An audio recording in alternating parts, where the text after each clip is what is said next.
with the National Council for Certified Dementia Practitioners. The more I say it, the easier it becomes. But Right. give us a little bit about, tell us what your role is at NCCDP and a little bit about the organization. Okay, great. First of all, thank you, Steve, for opening up the doors for us to be able to collaborate now. We're so excited about this. And yeah, I'm excited to tell you all about NCCDP. I am one of the founders. There's two of us, Sandra Stimson. She's back at our headquarters today. And she and I are the co-founders of the company. We're 18 years old. We started out as a national company to promote comprehensive dementia curriculum across the country, but we are also now international. We have a sister facility, sister organization as well. So we provide dementia education worldwide, and I'm proud to be able to say that. So here we are, 18 years in the running, providing dementia curriculum, I should say very comprehensive dementia curriculum across the country and overseas. In addition, we provide certification in dementia care. And that was one of our first certifications that started. So if you are in healthcare and you meet the requirement, the eligibility requirements, you're able to sit through a course presented by one of our certified instructors. We have over 1,000 certified instructors throughout the US. We have a national calendar on our website where you can find a course being offered in your area, or right now, primarily via Zoom. But we encourage people to get their dementia education, and on top of that, most importantly, get their dementia certification. Above that, we also have other certifications as well. For those who manage a memory care unit, we have certifications for those who run support groups for caregivers. We have first responder certifications, which is very important for our first responders out there working with the dementia population, since dementia is so much more prevalent in our communities than it ever was before. So I'm excited to talk a little bit about that, tell you guys what we do, how we do it, and also to tell you that if you are a certified dementia practitioner and you're online today for this seminar is approved by NCCDP for your continuing education units to renew your certification. And that's what we're so excited about, Steve, to have this great collaboration with you, looking well into the future to do this with a series of many other presentations. We're really excited about that. So if you are a certified dementia practitioner, today's presentation will give you continuing education units that we will honor for you to renew your certification. And for those of you who are not certified dementia practitioners yet, please, it is imperative, if you're going to stay in elder care, please get certified in dementia care. And the way you do that is you come to us, nccdp.org. You can go right to our website, to our calendar. We run actually seminars every week. And because of the current situation, as you know, with COVID-19, all of our courses are online. So you have no excuse to say, oh, it's not in my area, because we are. We are live online now. And so that's really a brief synopsis of the NCCDP. Oh, that's great. Yeah. Yeah, and can I just mention, can I give Phyllis a plug now? Oh, absolutely. In fact, that's a great segue. Okay. Let's bring Phyllis on, because Phyllis is one of your certified trainers, correct? Yeah. Phyllis is a certified trainer with the NCCDP. She's also got her certification in the Montessori dementia care program as well that we host. And if you have never heard Phyllis speak before, if you've never been to one of her presentations or listened to her podcast or even seen her television show, you are in for a treat. She is phenomenal, a phenomenal professional in dementia care. So I just wanted to make sure I say that. Oh man, well, hey, that's great. You're making my job a lot easier today, and enabling us to get right to it. But Phyllis, that introduction was amazing. But maybe you can give us a little bit, tell us a little bit more about yourself. Unmute yourself there. Hold on. Press your unmute button.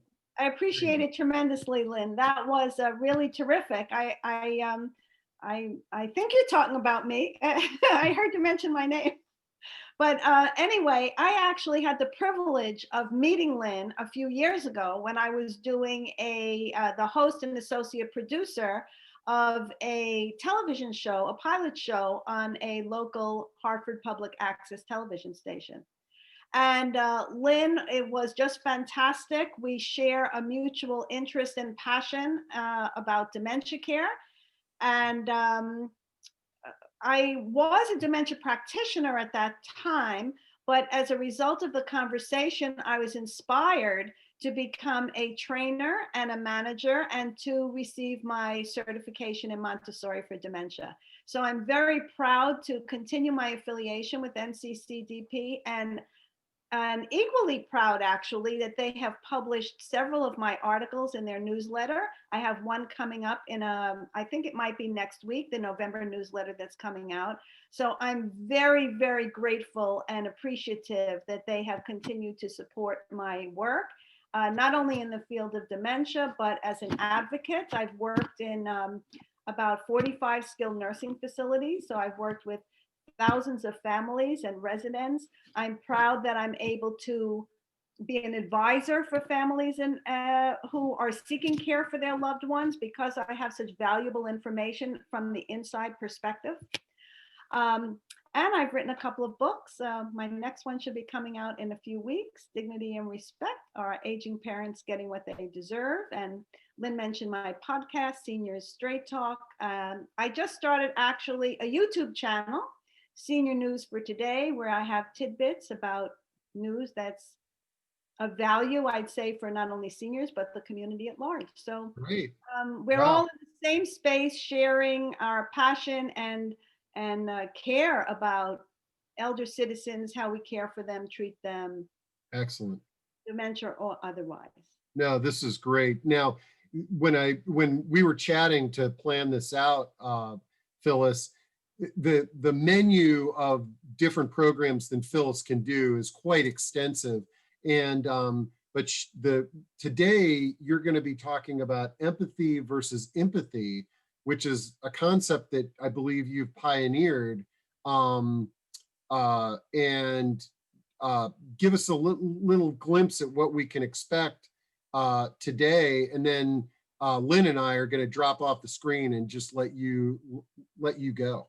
Sure, I appreciate that. So actually, I trademarked this word empathy.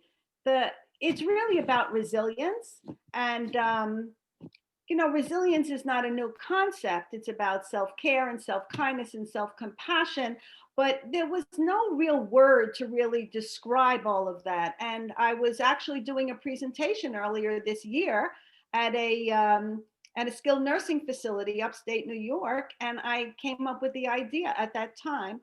So what is the difference between empathy and empathy? So empathy is caring with others actually, and empathy is caring for yourself. And so I've developed programs around empathy, self-care, self-kindness, self-compassion. I actually just published my first course called Resilience Toolbox Secrets that really goes into a lot of information and helpful techniques and strategies for learning how to care for yourself and be more empathetic. Well, this is awesome. We're really looking forward to it. So Lynn and I are going to drop off the screen, and if you want to start sharing your presentation, we can. Right, I will do that, and then I'm going to drop off the screen also, so that those who are watching can really just concentrate on the slides, and we'll see if that can work. Okay, and then what I was going to say to the audience, at any point in time, you can ask questions or make comments by typing them in the Q&A. Okay, so that looks good, Lynn. And here, I'll take your video off for you. There you go. Or Phyllis, so say something so we know we can hear you. Yes, can you hear me all? Absolutely. Can you see the screen? Yes, you're good. Okay.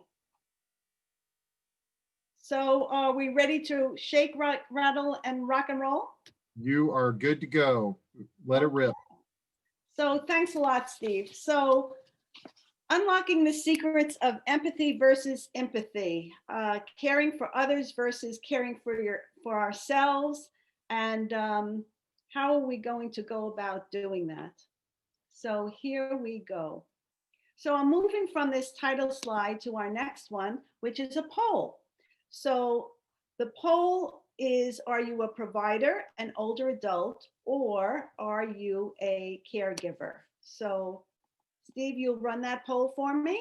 Yeah, and let me just keep on talking, and once we get up to about 50%, I'll share the results.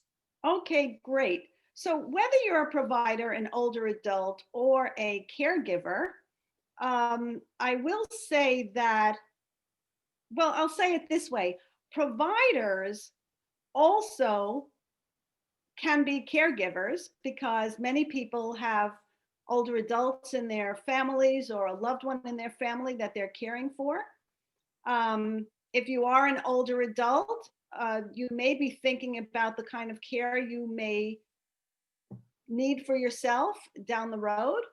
And obviously, caregivers, whether you're caring for an older parent, a loved one, even a child actually, who needs assistance, any one of these people are appropriate for this program, for learning about empathy, for learning about empathy. They're important concepts and strategies and techniques for all of us to adopt, not only actually even if you fall in these categories. How are we, it looks like, Yeah, this is not surprising. This is right. most of our talks are primarily providers, but we do get a few older adults and Actually, to tell you the truth, the first time I did a presentation similar to this, it was only for providers. I actually did a presentation that was an annual seminar um, for a company that owns many nursing home facilities. So I think that this information will be very valuable for providers as well.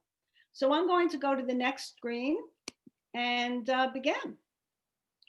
So I love to start with this one, reflecting on this statement for a moment.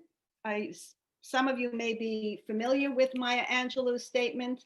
I've learned that people will forget what you said, people will forget what you did, but people will never forget how you made them feel. So I know this is true for me, although I have to admit, I do have an uncanny ability to remember people's exact words. Actually, it's very annoying to people sometimes, but that's a separate matter. But the reality is, even if you don't remember the words, you probably know how you felt as you were hearing the words or how you felt immediately thereafter. And whether a positive or negative feeling, it usually stays with you for a long time.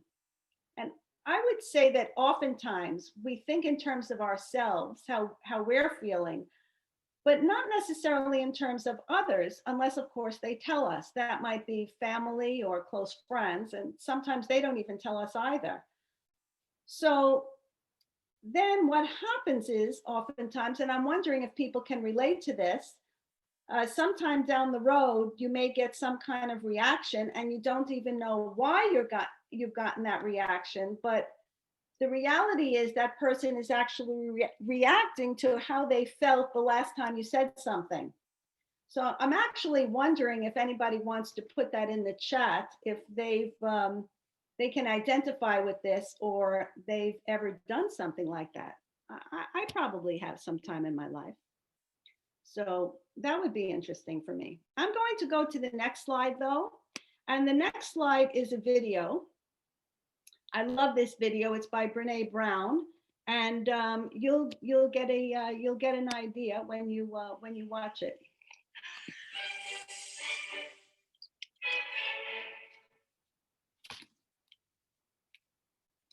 So what is empathy, and why is it very different than sympathy? Empathy fuels connection. Sympathy drives disconnection.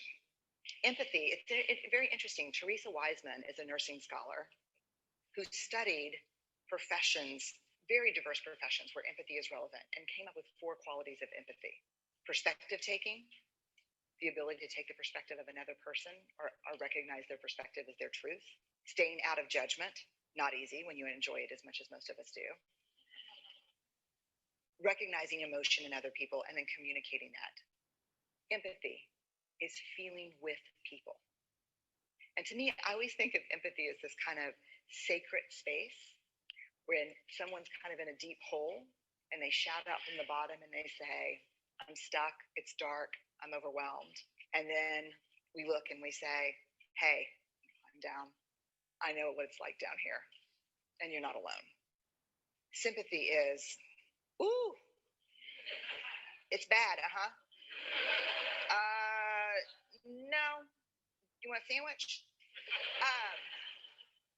Empathy is a choice, and it's a vulnerable choice, because in order to connect with you, I have to connect with something in myself that knows that feeling. Rarely, if ever, does an empathic response begin with at least. Yeah. And we do it all the time, because you know what? Someone just shared something with us that's incredibly painful, and we're trying to silver lining it.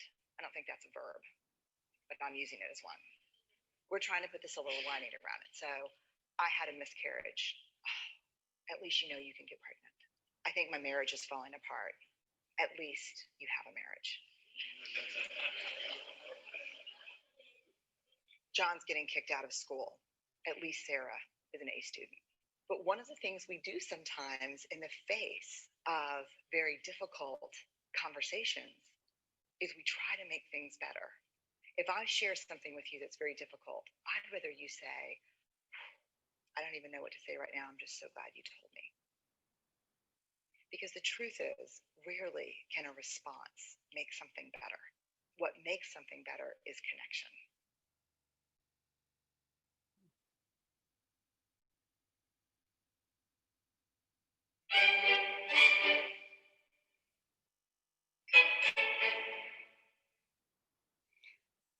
Well, I don't know about you, but every time I watch that, I feel the same way. I find it very touching. And it really says what empathy is all about. So I move to the next slide now for those of you who are just listening. And there are 4 stages or steps to empathetic listening. Simply repeating what you hear in order to get further understanding, repeating it exactly as you think you heard it, repeating without adding anything new, exactly those words that you've heard. And then reflecting on the feeling, trying to understand the feeling expressed in what was said, going beyond what you think you heard, without judging, as Brene Brown says, and then restating what was said and think about the feeling. And this kind of combines stages 2 and 3 in order to understand the message. So in order to develop good listening habits, we have to listen to understand, avoid misunderstandings, practice the 4 stages of empathetic listening, and follow what we call like empathetic listening rules in a way. So good listening habits, involve using techniques for active listening and active constructive responding. And active and constructive response always begins with eye contact and smiles, actually, if it's appropriate for the situation. So the first step in active listening is establishing visual contact. And then let the person speak without interrupting or breaking in. That's not an easy thing. Sometimes we want to add something to the conversation or how that person is feeling, or say some thought that comes into our own head, but it's important to let the person speak without interrupting. And avoid statements like, I know how you feel. Sometimes that doesn't really resonate with the person who's having that experience at the time. Show really your interest in what's being said. And how do we do that? That goes back to the eye contact, making sure that you're present with that person, that they really have a feeling that you're in that conversation with them. Trying to understand what the person is saying, obviously. try not to think about what you're going to say while the person is still talking. That's also not easy all the time. I have difficulty with that myself. And then it's about keeping an open mind and not judging, as Brene Brown said. I have to say that I myself, working in so many skilled nursing facilities, have seen this far too many times, and I'm wondering if anybody has seen it, not necessarily that they've done it, but they've experienced this either in a conversation with someone else, even if they're not conveying something that is very personal or meaningful to them, just even a piece of information. But I've seen this quite a bit as working in nursing homes where a resident would come up to a nurse's station, let's say, and is talking to the nurse, and the person doesn't even look up. And they answer them, maybe sometimes not, and they don't even look up at them. And then the person turns around, if they're in a wheelchair, wheels away or walks away, but they don't feel very satisfied that they've really, gotten the information they need, or that the person really cared about what they were saying. And obviously that's not a good feeling for anybody. And if you're in a nursing home, in all probability, you're trying to convey something that you need or that you feel is important. So that's why it's so important to make that visual connection. It's crucial, actually. So I'm going to go on here to the next slide, I think. Wait, am I doing that? Oh, no, wait, sorry. I went ahead too quickly. So Carol Bly encouraged us to engage empathy, to gather data that would try and shift to the person's perspective, thinking as yourself as an actor in a way. It's a conscious shift to work on empathy, and it's really motivated by deep listening and a healthy respect for the process of engaging another person. And what she says is part of that process is to empty yourself of your own point of view or any association of yours that comes to mind as the person speaks. So in doing so, it's what I said before about thinking about your own experience that's relating to that person and trying to kind of jump in with that before they finish. You'll be able to come back to that later on when you're going to let's say the last stage where you're going to restate what the person has said and maybe add some information to it. The best thing to do is ask the person who's just spoken some open-ended questions, something about what he or she said. Maybe a question begins with what other factors are impacting how you're feeling, or is there any place you could seek help for whatever situation the person is having? Then, as it's said about in the last stage of empathetic listening, to repeat in your own words what you've understood, what the person has said, and then ask if you were correct or not correct about what they said. So you're asking for clarification, and that gives the person who's speaking an opportunity to maybe add further information, or if they feel that you didn't quite understand what they said, to clarify it further. And then ask this kind of, give all the comments made, the feelings or the meanings that the person has said, and maybe something like, well, where do we go from here? How do we help remedy this? Or how can I help you remedy this? What does the person see? Maybe they can, through the process of this dynamic, can think of some solutions on their own based on your interaction with them. Sometimes people just need a sounding board. I know I've needed that sometimes. And what might the person be thinking of for the future in terms of this particular situation and what they're feeling?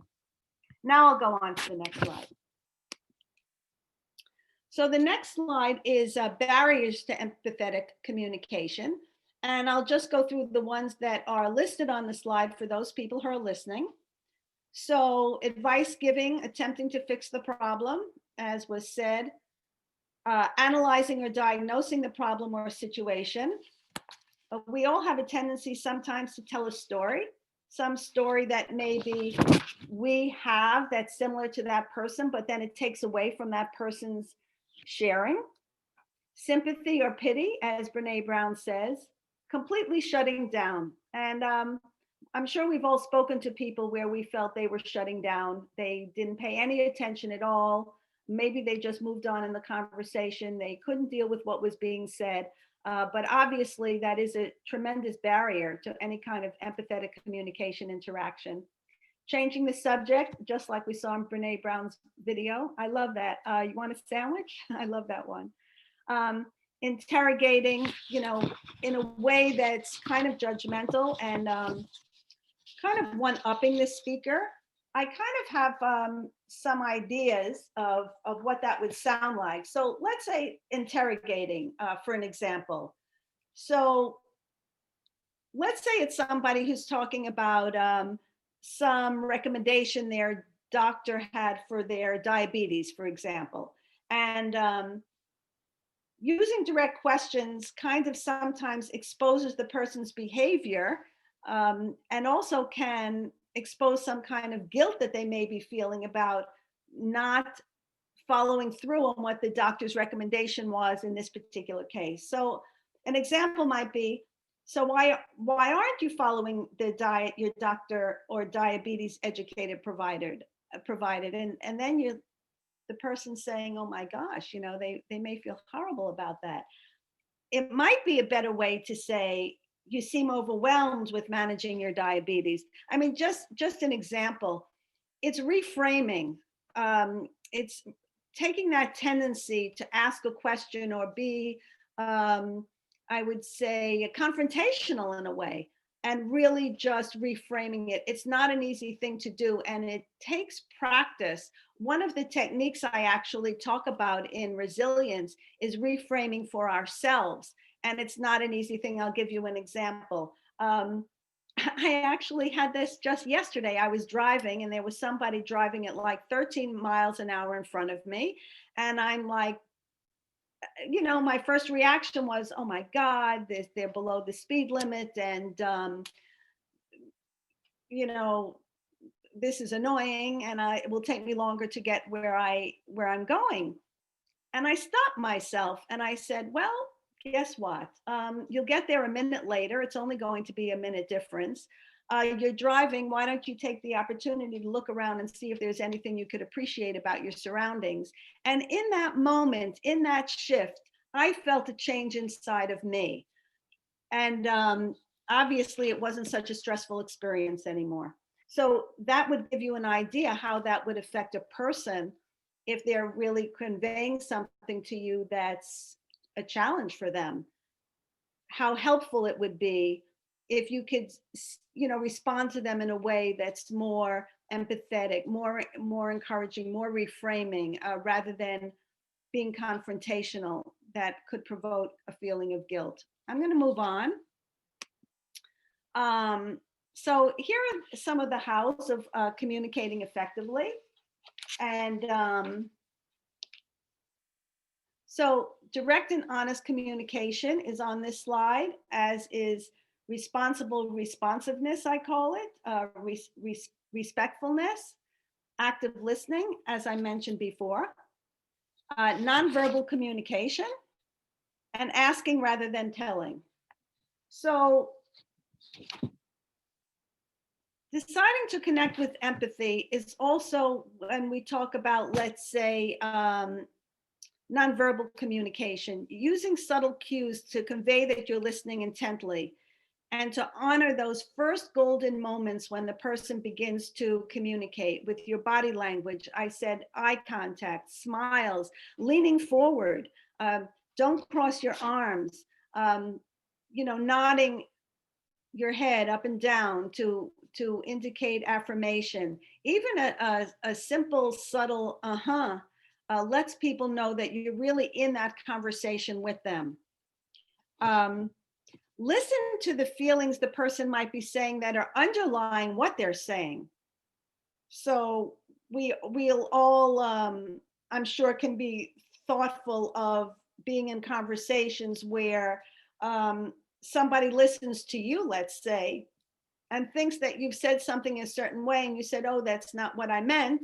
But maybe it came across because of your tone of voice. Maybe it came across a certain way because of your facial expression or even your gestures. So we have to be very mindful of that when we're listening to somebody as well, that how are our responses coming across with these other dynamics that we're using.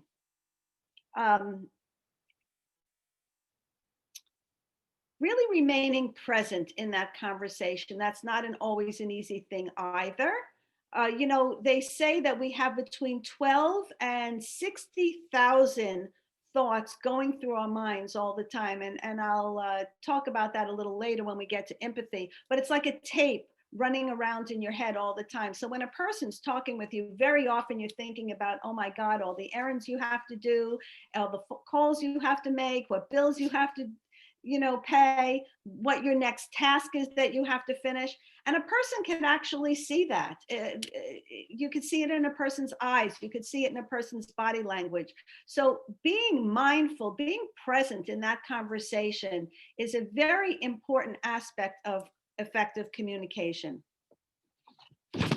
Also, when it talked about not interrupting, it's not only not interrupting while the person is communicating, but making sure you listen for the cues that the person is actually finished communicating, because we wouldn't want to cut the person off what they're trying to say that is of import and value to them. So I'm going to go on from here because I don't want us to get too long-winded, and I can get too long-winded on this topic, as you can see, but I want to get to empathy because that's very important. So I love this quote by Simon Sinek. For those of you who are listening, developing good listening habits. There's a difference between listening and waiting for your turn to speak. And as I said about this earlier, we all have that tape going on in our head sometimes, and we are thinking about what the person is saying and our own experience with that thing, or we just want to end the conversation, move on to the next thing we have to do.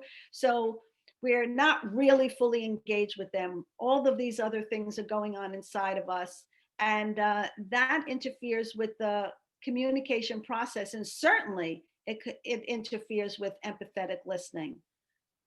So I actually love that one.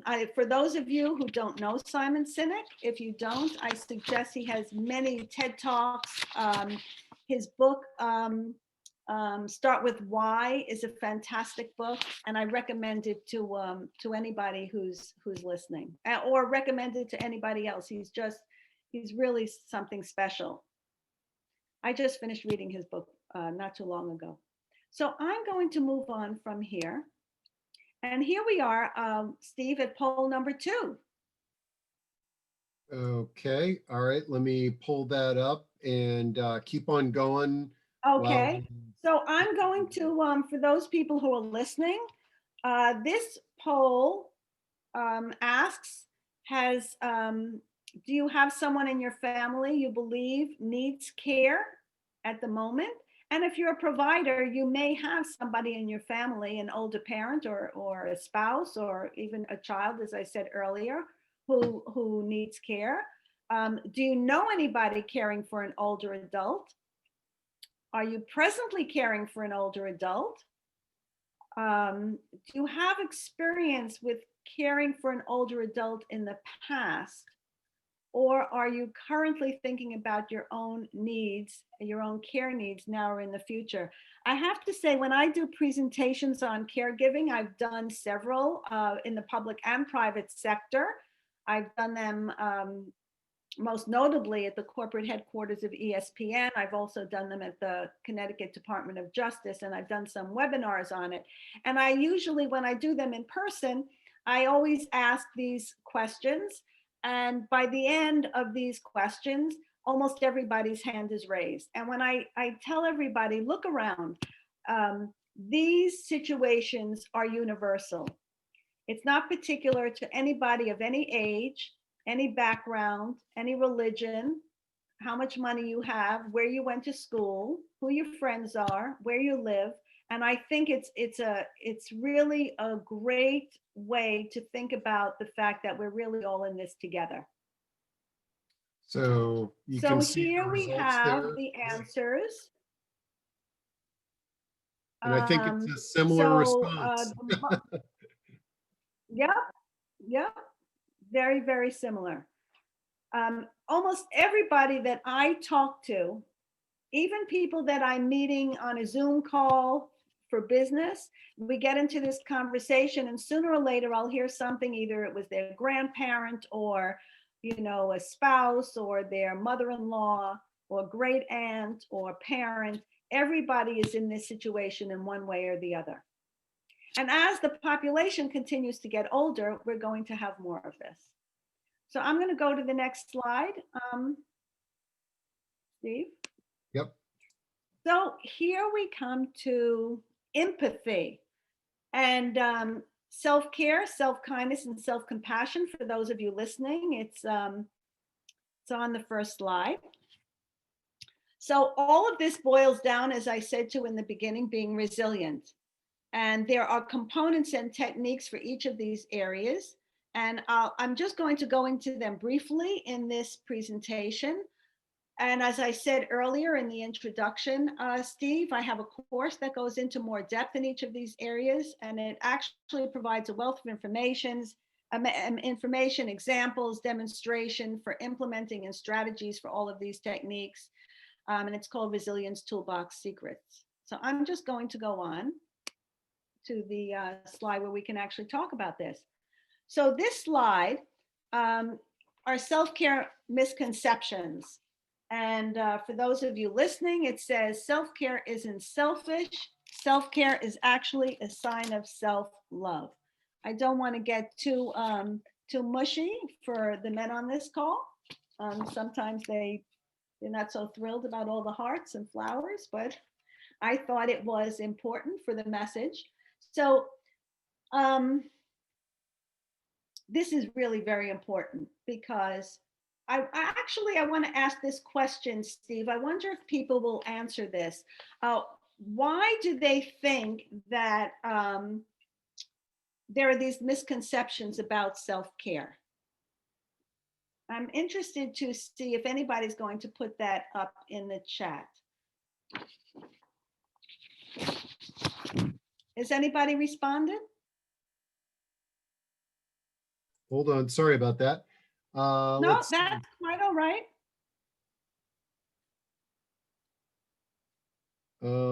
Some may feel guilt, like you're taking care of Right. yourself first and being selfish.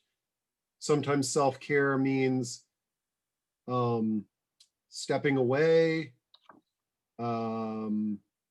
Others need more care. We are too busy caring for others that we forget about ourselves. Sounds self-centered. Self-care takes time. Making time can be hard. Mm-hmm. Some great comments there. Absolutely. Loved all of those. They're all right on the money, because a lot of people think that self-care, people are going to think that they're selfish, or they think they're more important than the next person, or they're trying to pity themselves.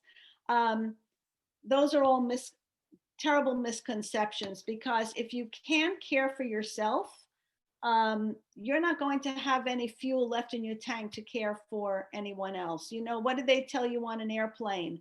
If the airplane loses cabin pressure and the oxygen mask comes down, what do they tell you? Put it on yourself first, because if you're not breathing properly, you can't help care for the next person. And that's basically what it is.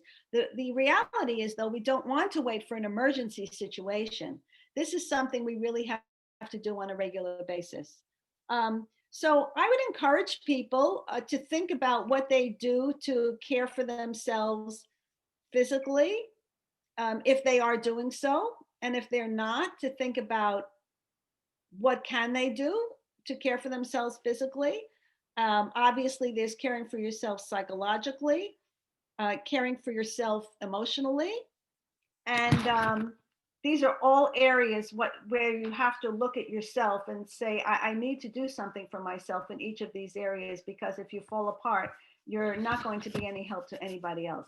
And this doesn't mean one day you feel exhausted and you decide to go for a manicure or pedicure or a massage, or decide to go out for dinner. This is a practice that you really have to adopt and make it part of your daily routine. I'm going to go on because I don't want us to lose track of the time. So this slide is just all kind of a collage about self-care and all the different components of self-care, what goes into it. Sleep is an important part of self-care and well-being. Exercise, obviously, healthy diet. We all know about that. Sometimes when we're caring for others, we're on the go. We don't eat healthily, but it's really very important.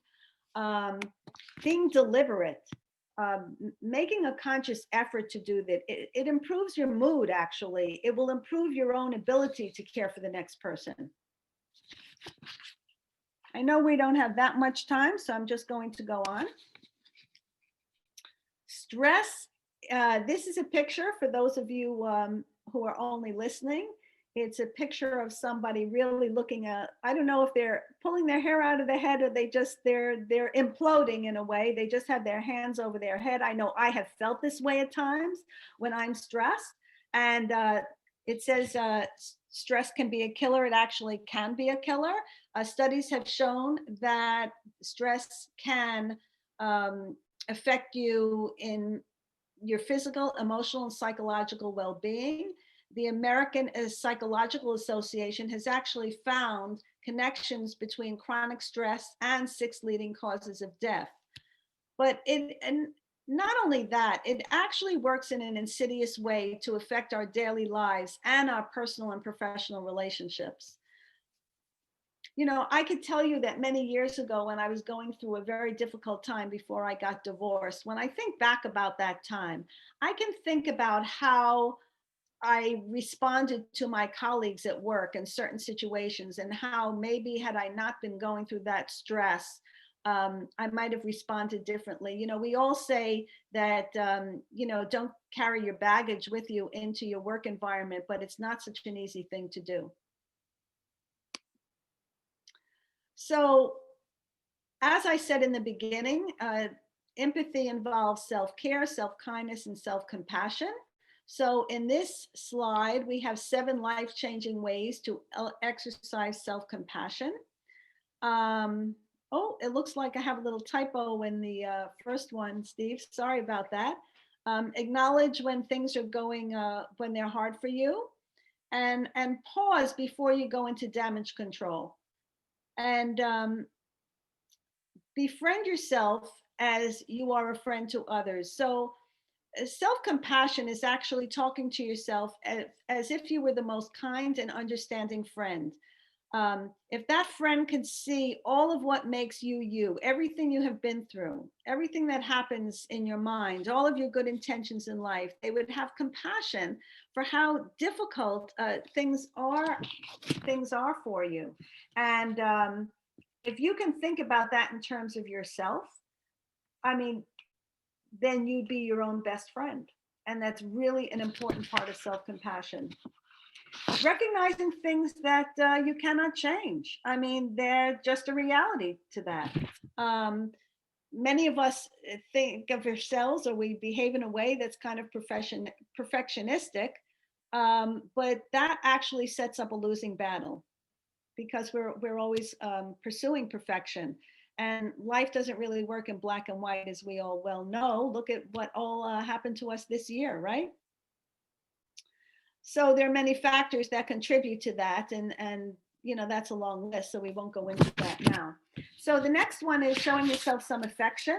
This may sound funny, but there's nothing wrong with actually giving yourself a hug if there's nobody around to give yourself a hug. But another way to do it, because affection is important and we all need it, and it provides tremendous amount of soothing for us, is to even just put your hand over your heart and feel the warmth of your hand, and maybe even move it around in circles a little bit. And that kind of can be very calming.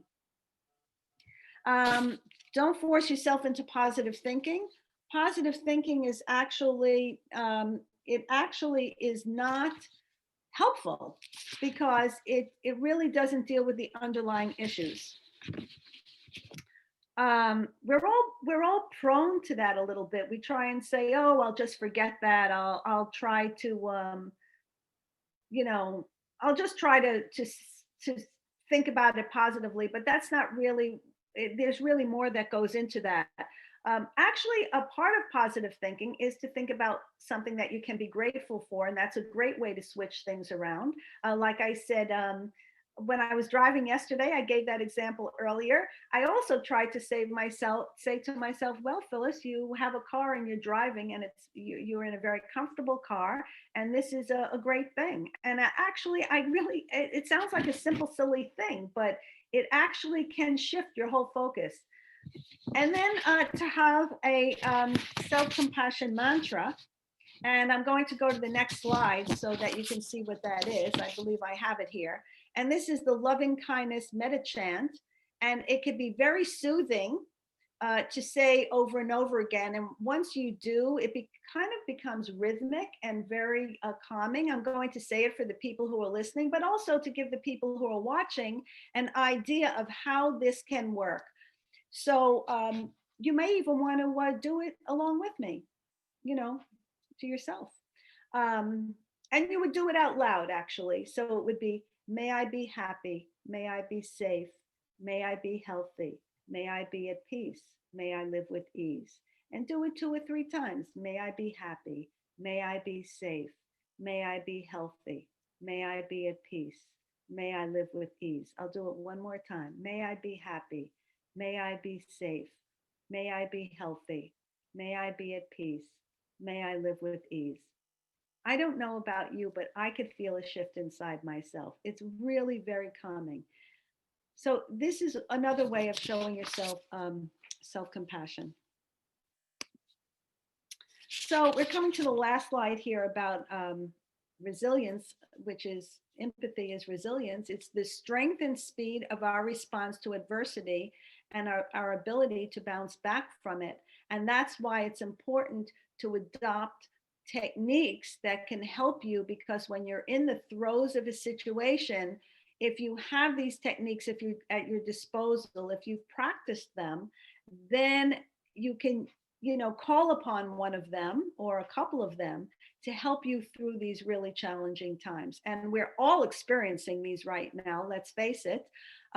Whether you're a provider or you're caring for someone, the whole COVID situation, we're all experiencing the effects of isolation and loneliness and having to do all of these Zoom calls. But talking about reframing, there's been a positive side to that too. I've met some great people over Zoom. And so it's really been, I've tried to think about it that way when I feel a little of my own despair. And last but not least, developing healthy coping strategies, making a commitment to recharge, reset, and recommit by adopting some of these techniques and really helping yourself as you continue on life's journey and face these challenges. And I would only say that in closing, it's just so important to think about empathy and how we're caring for other people, but also, how we're caring for ourselves. I just want to say this. There was something called the veil of ignorance, and I'll give this to people. Maybe this is something in terms of empathy that they want to think about practicing. This came from a nurse that I read about, and what she did, she put herself behind what she called the veil of ignorance once a month or once a week, depending,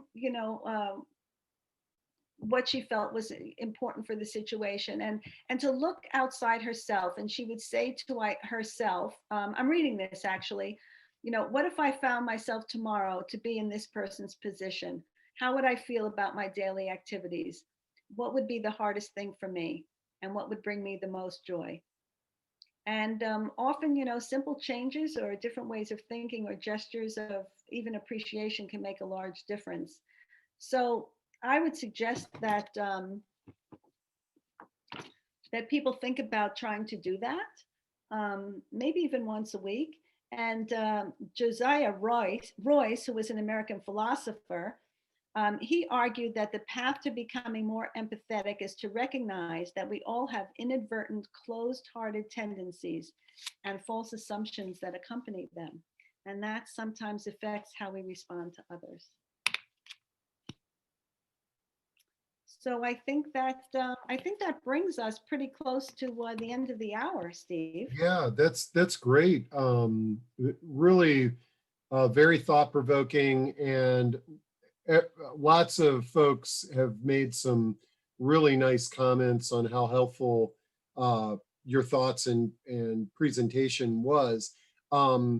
As we've got about 5 minutes to the hour, I would sort of say that this is the time. If anybody has any questions, or if you'd like to make a comment or share a resource, you can either raise your hand or type that into the Q&A. And if you raise your hand, we'll just bring your voice on. Don't worry, we won't bring you on visually. Yes. But, Steve, I'd just like to say, if anybody wants more information, they can visit my website, if it's okay for me to mention that. yeah, why don't you tell me what that is, and I'll also type it in. Great. It's www.phyllis, Phyllis, Ayman, Ayman, associates.com. There's information about my course. And I just wanted to say, one other thing, but I can't really bring it up here now. Well, maybe, no, I can't, I don't think. Oops, sorry. Oh, shoot. That's okay. Yeah. I can't really bring it up here, but I have people go to my website. For the first 100 people actually that buy the course, there I have a wealth of information, strategic partners. I have Jack Rubin from Wisdom of Age offered his workbook. He also offered a discount on his book. I have another strategic partner, Dan Blanchard, his award-winning book, Granddaddy's Secrets, how young men become good men. I've offered a PDF of my last book, Overdue: Quality Care for Elder Citizens. And there's a checklist for mindset shifts, as well as other materials. So if people go to the website, they can see what the offer is. And I also want to remind people that my article on caregiving and grief will be coming out in the November edition of the NCCDP newsletter, which hopefully will be out next week. Okay, wow, these are all great things. We had a question on the Dr. Bren video, and while you were doing that, I found it. So I just typed that into the chat. That was a really good video there. And the Brene Brown? Brene Brown, sorry. Yeah, the Brene Brown. Isn't that video awesome? Yeah, so I would suggest to anybody also, if they want to show a really impactful video to their organization, colleagues, staff, employees, the Cleveland Clinic video on empathy is I showed it at this presentation I did last November, and I have to tell you, people were quiet for a long time afterwards. It's really impactful. I would also want to say to any providers, if they'd like me to do any training in their facility, please reach out to me. They could reach me at Phyllis at phyllisayman.associates.com. And I also have a calendar on the website if they want to book a call with me. I'd be happy to do a presentation for their facility. Okay, great. I'm typing all this stuff into chat, guys, but I'll also send it out in our follow-up. So I found the Cleveland Clinic video as well, and I'm eager to watch that. How do I get, oh, there you are. Okay. Yeah, there we go. Oops, how do, What happened? Oh, there No, we are. that's okay. No, that's okay. So we can say goodbye to each other here. Phyllis, I'm bringing you on the screen. And big thanks to everybody for coming out. And like I said, this is recorded, so we'll share that with you. And really eager, I'm really delighted to kick off this NCCDP partnership. And we will, I'm sure this will not be the last time that we hear from you, Phyllis. Oh, well, I hope not. Listen, Steve, I really appreciate you giving me this opportunity, and certainly NCCDP. I just always enjoy such a wonderful association with them. It's just been terrific, and it will continue to grow. Great. All right, everybody. Have a great weekend. Bye-bye.